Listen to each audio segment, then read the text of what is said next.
And I remember hearing noises, sounds, yells, and screams. I had no idea what was going on. I just finished watching the documentary released by the Wall Street Journal, Get the Jew, the Crown Heights riot revisited, referring to the riot in August 1991, where Yankel Rosenbaum was killed in cold blood simply because he was Jewish. In so many ways, so surreal, couldn't be more appropriate with the rise of anti-Semitism, with what's going on in the Middle East, that we have to look at in our own hearts and souls, especially this time of year, lessons that we can learn from back then. So let me just share my reactions from my heart, raw, unfiltered, unscripted, no teleprompter. I remember that summer very well. I was here in Crown Heights, where I am right now, broadcasting. I was sitting and working.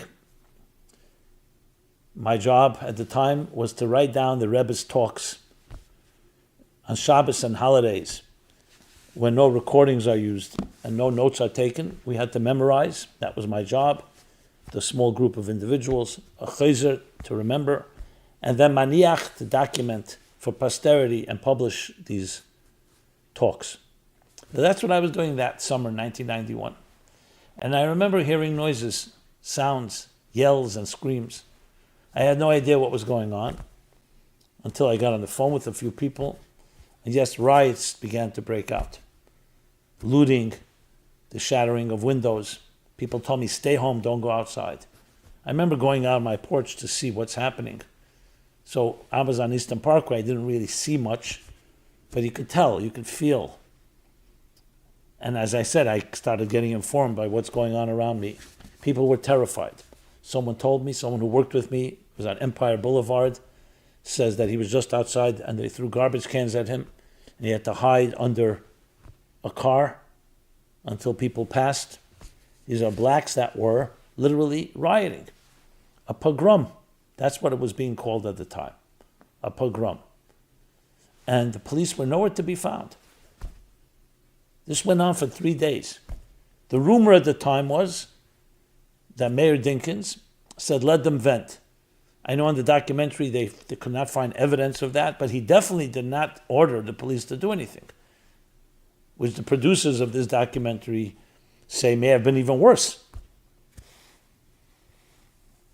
Now, the story can be heard in this documentary. What I found to be very refreshing, if you can call it that, because this is a tragedy. I mean, a man was killed in cold blood on President and Brooklyn. My own brother-in-law was there when he was still holding his head. He was still alive. Simply because he's Jewish. Now, what sparked it all? Yes, an accidental, tragic killing of Gavin Cato, a child, a black child, a car that was driving with the entourage of the Rebbe coming back from the oil, but everyone agreed it was an accident. This was a deliberate, cold-blooded murder. What I say refreshing was because at the time, and I'll share something I haven't shared before, the way the New York Times and other newspapers covered it, they made it sound like there's like two sides here. You know, two sides fighting with each other. That was not at all the case, and the documentary finally acknowledges that. More than acknowledges, makes it very clear that that's not the case.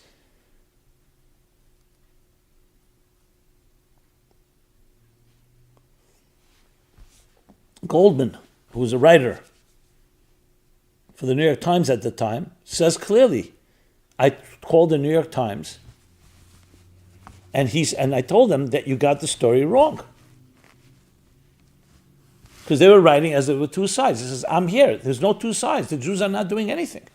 They were just completely at the mercy of black, violent attacks. So I'm very glad to say that the Wall Street Journal has set the record straight. So the revisiting, as they call it, is actually right. They revisited and they corrected the record. I, at the time, actually wrote an op-ed that I submitted to the New York Times saying exactly that. They did not print it, obviously. But what did I say in in my op-ed? Exactly that I'm here and your story is completely wrong. You're not telling the true story. I happen to know Ari Goldman. We were together on certain programs. So Ari Goldman of the New York Times states it very clearly.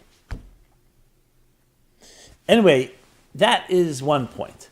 But it so eerily reminds us of how the media covers now what's going on in Israel and Hamas and Hezbollah and Iran, as if there's a moral equivalence. The same idea. As if like two people attacked each other. No. On October 7th, there was a massacre of the most barbaric nature. As we all know by now, the graphic details, unprovoked, unprecedented. Even if you were to say that there are grievances, there are ways to deal with it. But Israel is not a party. Israel is defending itself and realized that if you let your guard down, look what will happen. So now they're going after Hezbollah and they're going after the head of the serpent, which is Iran. The world should applaud them. Do we need to wait 30 years, like with the August riot in 1991, to set the record straight? That's the first thing that jumps out at me. Why is the media invested in a false narrative? I have no problem if people want to criticize Israel, criticize Jews for whatever reason. But to make a moral equivalence between, let's say, a Nazi and the Jews, because some Jews are not perfect, that's why the Nazis are entitled to gas them in concentration camps? Or the equivalent what Hamas did on October 7th? So it's infuriating how these false narratives continue to be fed. But going back to the video as I'm watching it, the documentary, it evokes the feelings, the Yankel Rosenbaum is so like heartbreaking. Yes, it was one individual, but killed for what? I mean, and I must say, I felt somewhat a little ashamed that I myself didn't make enough of it at the time. Not that we dismissed it, we all grieved and mourned, but it was like a forever a stain on our community. You can't return to life. And his family forever is changed. And that brings me back to all the losses of the families shattered after October 7th, being shattered now during attacks, the killings, terrorist attacks. So, bottom line is we still live in a world that is dark. But the good news is there's hope, and there's resilience, and there's deeper strength that we gain from all of this. So I'm glad that the Wall Street Journal did release this documentary.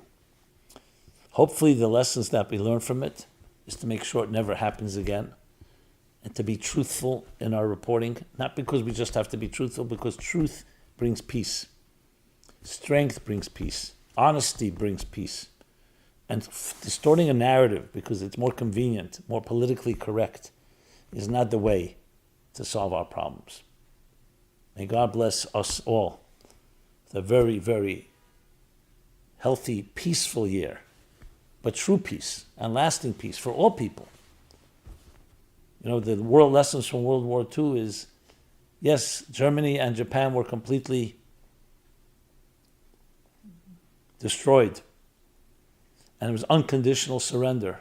But look, today, they've become allies to a world of peace. So sometimes strength is the only way to really gain what we all want. As Golda Meir said, when they, referring to the Arab Muslims, will love their children more than they hate us, we will have true peace. May it be a blessed year for all people, especially in Israel, especially the soldiers who are protecting the innocent men, women, and children. God should console and comfort those that have lost loved ones. And the truth is, they're all our loved ones. We're all one family. A very blessed year. Thank you.